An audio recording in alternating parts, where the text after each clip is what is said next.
What's going on, world? It's your boy Gemini Brown here, back with another episode of Natal Kicking Knowledge. Today, we'll be continuing our Pluto through houses series, and we'll be discussing Pluto in the 8th house. So, let's get into it.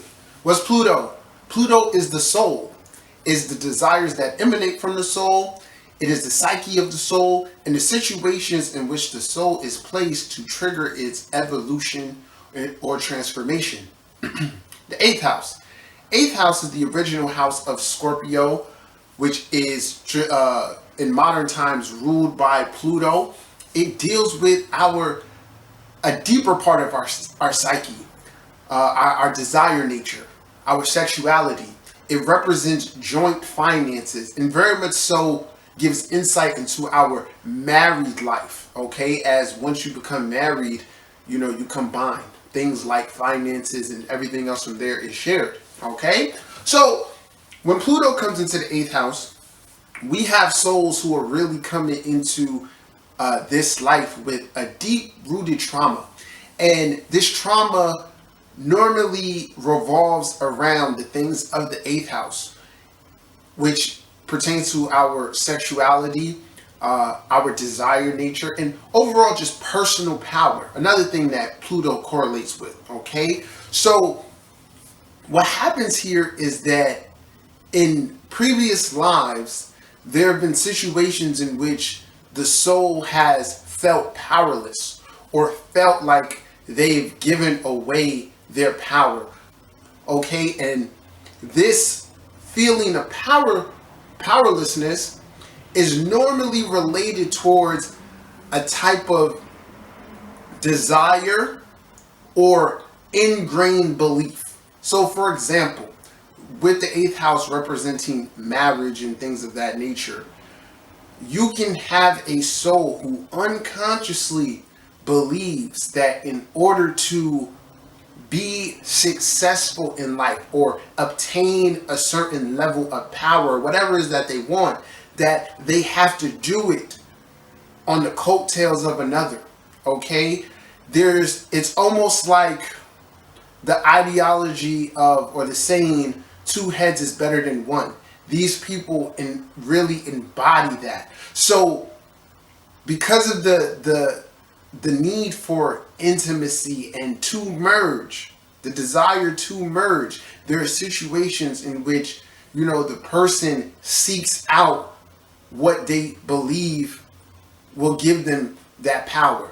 But as Pluto works, you'll see that what they believe will help them attain power really forces them to give up a certain amount of power. So one thing I know about this position, and other factors in the chart will also have to have indicators, but these can be people who really marry powerful people, financially, very rich people, celebrity type of people with a great status, because they're seeking out, because they haven't honed the power within themselves, they attract back to them someone who reflects that they want. Okay, so with that, a lot of things transpire from there. The person often within their marriage or that relationship, that attachment to that person, is betrayed. And betrayal and lack of trust is another major theme with this. Okay, anybody with Scorpio placements will attest to the fact that they're naturally suspicious. Okay, they don't really trust anyone. And what happens here is that situations arise where that feeling is proved, right? So then you're in a situation where it's like, I've been betrayed, I've been, let down, my trust, has been tarnished. What do? Do you leave said position, marriage, situation, or do you stay?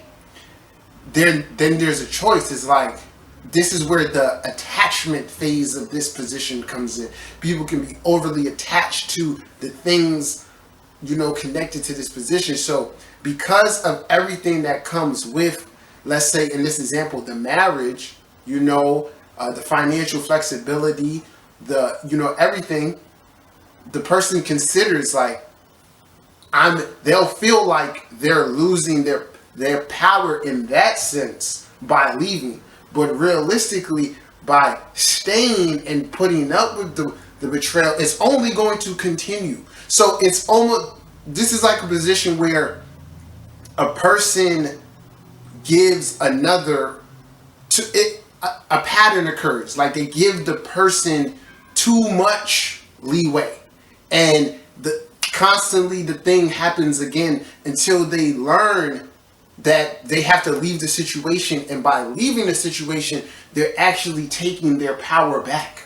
Okay, so that's one example. And like I said, one of the things here is that normally other positions will, like, say maybe you have like a Venus in the 4th house, Moon in the 4th house, in the 7th, where you feel the need for others. Your attachment towards partnership or the merging results in your loss of power. Okay, but there's a situation where what you think is going to make you lose your power is actually the thing that's going to liberate you and enhance that. So that's some food for thought right there. Alright, so the next thing about this position is related to our desire nature. Okay, so this is normally also connected with our sexuality, which is like a core desire.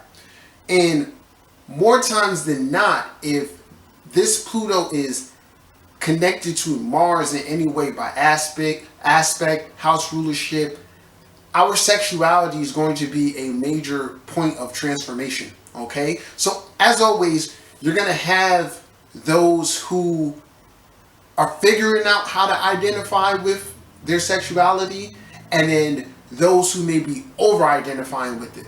So let me give an example.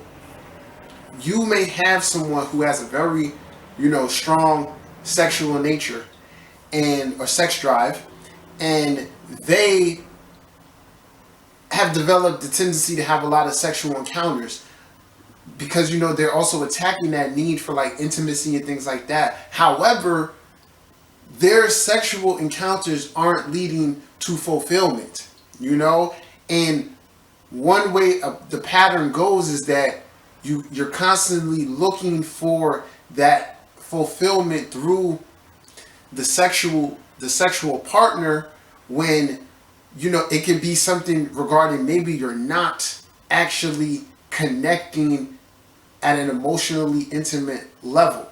Okay, long story short, as the person gets older, they may, and they still have their strong urges, they may evolve or transform from the point where they're like, what, I get more satisfaction from masturbation than I do from constantly seeking out partners.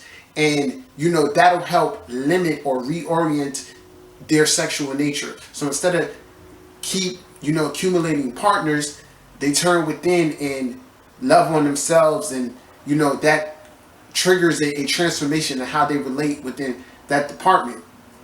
Now on the other side, you can have an over attachment towards like something like masturbation.